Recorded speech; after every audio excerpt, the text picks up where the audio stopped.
Kapag magpapagawa ba ako ng bahay, mas maganda yung timeless styles or yung trendy na style? Kung magpapagawa kaya ako ng bahay, dapat ba sabay ako sa uso or mag-stick na lang ako sa classic design? Ayan din ba ang mga katanungan mo? Ano ang mas sulit para sa bahay mo? Ano nga ba ang pagkakaiba ng timeless styles sa trendy styles? Ang timeless style, yan yung mga classic at hindi naluluma sa paglipas ng panahon. Example niyan yung modern minimalist, which is yung malinis, simple at elegante ang itsura.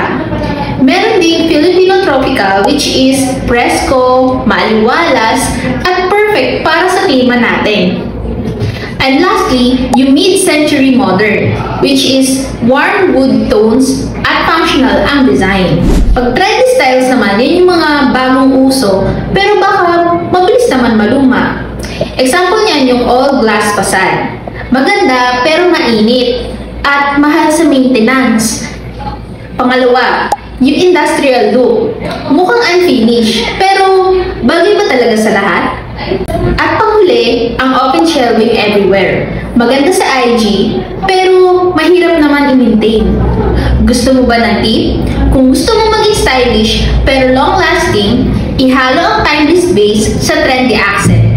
Ano sa tingin mo? Timeless or trendy? I-comment mo na below.